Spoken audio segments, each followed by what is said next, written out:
मरते समय दशरथ जी महाराज को जब याद आया, कहा एक बहुत बड़ा गलती हो गया, जवानी काल में मुझसे जो वह गलती हुआ आज मुझे वह स्मरण आ रहा है। बोला क्या महाराज?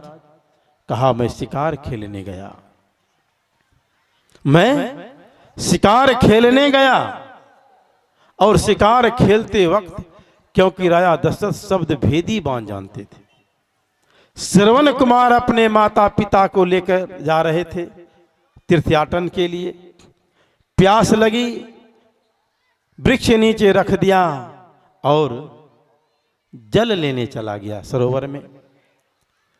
उसी समय राजा दशरथ शिकार खेल रहा था, पानी का आवाज आया तो सोचा कोई हाथी सिंह होगा और वहीं से शब्द भेदी बाण चलाया और श्रवण कुमार के सीने में लगा। दशरथ जी महाराज दौड़ करके आए और जब दौड़ करके आए तो श्रवण कुमार यही कहा, महाराज आपके जैसा शिकारी हमने आज तक नहीं देखा। एक बाण से आपने 3 शिकार किया है, सब तो एक शिकार करता है, लेकिन आपने 3 शिकार किया है, आपके समान शिकारी नहीं देखा महाराज। दशरथ जी महाराज को बहुत दुख हुआ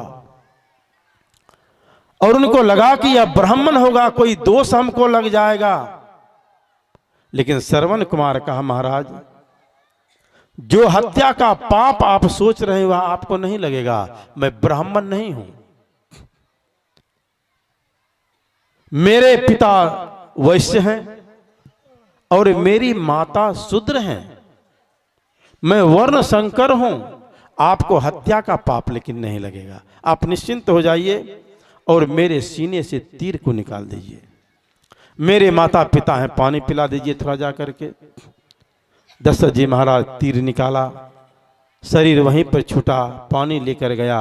अंधे थे दोनों, लेकिन दोनों का कर्म था। देखिए अंधा ऐसे नहीं थे, उनका कहानी आता है श्रवण कुमार के माता पिता का। वो क्या कहते हैं, धरती के अंदर में जो चीचुआ रहता है, घर में चीचुआ घुसा हुआ था, वह भाग नहीं रहा था, नुकीली चीज लिया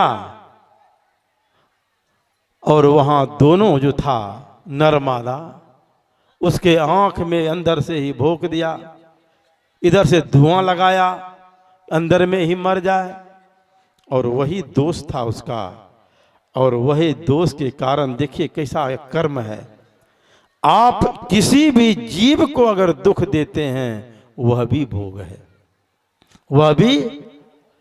वह तो पशु था, पक्षी था, बिल में था, धुआं का आवा लगा दिया, कुछ लकड़ी ठूस दिया और अंधा होकर वह चीचा मर गया। और यह दोनों इसी कारण वही कर्म आया जो कि दोनों अंधा हो गया। विवाह हुआ, पुत्र होते ही दोनों अंधा हो गया, श्रवण कुमार होते अंधा हो गया। और जब अंधा हो गया, जब चला श्रवण कुमार, अब दशरथ जी महाराज जाते हैं, चुपचाप हैं, कुछ बोल नहीं रहे हैं। प्यासा थे, कहा तुम कौन हो? तो कुछ नहीं बोल रहे। बहुत दुखी से राजा दशरथ जी महाराज कहे, और जब कहे तो अपने पुत्र से इतना प्रेम था, आज्ञाकारी पुत्र से प्रेम क्यों नहीं हो? कहा राजन तूने मेरे पुत्र का वध कर दिया और आज मैं अपने पुत्र के वियोग में मर रहा हूं। आज मैं तुम्हें श्राप देता हूं कि तुम भी अपने पुत्र के वियोग में ही प्राण को त्यागोगे। लेकिन दशरथ जी को उतना शोक उस समय नहीं हुआ, क्योंकि उस समय उनका विवाह भी नहीं हुआ था और कोई पुत्र भी नहीं था। तो राजा दशरथ मन में सोचा, इतना तो एग्रीमेंट हो गया इस वृद्ध के श्राप से। जब यह श्राप दिया कि तुम भी पुत्र के वियोग में मरोगे, तो एग्रीमेंट है पुत्र तो हमें कभी होगा ही।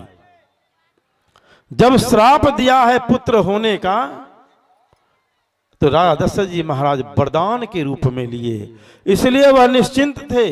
अरे पुत्र होगा तब न हम मरेंगे पुत्र के वियोग में, और जब पुत्र होगा ये तो खुशी की बात है। उस श्राप को आशीर्वाद के रूप में दशरथ जी महाराज लिए और निश्चिंत थे कि पुत्र तो कभी न कभी होगा ही, क्योंकि मरना तो हमको पुत्र के वियोग में है। निश्चिंत थे दशरथ जी महाराज। अब देखिए, अभी याद आ रहा है और वह कहानी सुना रहे हैं। आज मुझे उस वृद्ध का याद आ रहा है जो मुझे श्राप दिया था। और तब राजा दशरथ जी महाराज 6 बार वह राम राम का नाम लेते हुए राम राम कही राम, राम राम राम कही राउर गयो सुरधाम, वह यहां से शरीर छोड़ करके चले गए। कहने का मतलब, यह कर्म जो हमारे अंदर है, कर्म जो हम करते हैं, कर्म का जो बंधन है, यह कभी मिटने वाला नहीं है।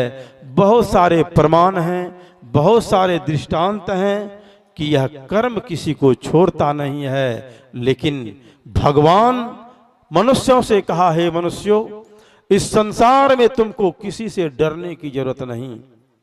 ममय वांसु जीव लोके जीव भूत सनातन, सब मम प्रिय सब मम उपजाए, सबते अधिक मनुज मोह भाई। मनुष्य कहा तुम मुझे प्रिय हो। इस जगत में सबको हमने उत्पन्न किया, न तो देवता से डरने की जरूरत, न तो मृत्यु यमराज से डरने की जरूरत, न संसार में किसी से भयभीत होने की जरूरत। तुम किसी से कभी मत डरो, कभी भयभीत मत हो, और किसी प्रकार का डर अपने मन में है तो निकाल दो, लेकिन एक डर हमेशा रखो, और भगवान कहे वह डर केवल तुम अपने कर्म से डरो। बाकी यमराज से नहीं डरना है, भगवान से नहीं डरना है, देवता से नहीं डरना है, संसार में किसी से नहीं डरना है। अगर डरना है तो अपने कर्म से डरना है। जो कर्म से डरता है सदा उनके जीवन में धर्म उत्पन्न होता है। जो कर्म से डरता है हमेशा धर्म उत्पन्न होता है, और वह व्यक्ति सदकर्म करता है। इसलिए सदा हमें भी कर्म से डरना चाहिए। कर्म वैसा नहीं करना चाहिए जिसका फल दुखद हो। यह सत्संग में यही उत्तम ज्ञान दिया जाता है। आज का विषय भी वही था। और अभी आपके लिए भंडारा भी है। और एक बात मैं जरूर कहूँगा, जहाँ मैं जाता हूँ आश्रम के तहत से यह दान पेटी आता है साधु सेवा आश्रम के लिए। कम से कम 1 रुपया तो जरूर दान पेटी में आप सब दे देंगे कल तक में। अब मैं अपनी वाणी को यहीं विराम देता हूँ। फिर कल का अब अंतिम सत्संग है, सुबह होगा शाम होगा। बोलिए प्रेम से श्री सद्गुरु महाराज की जय।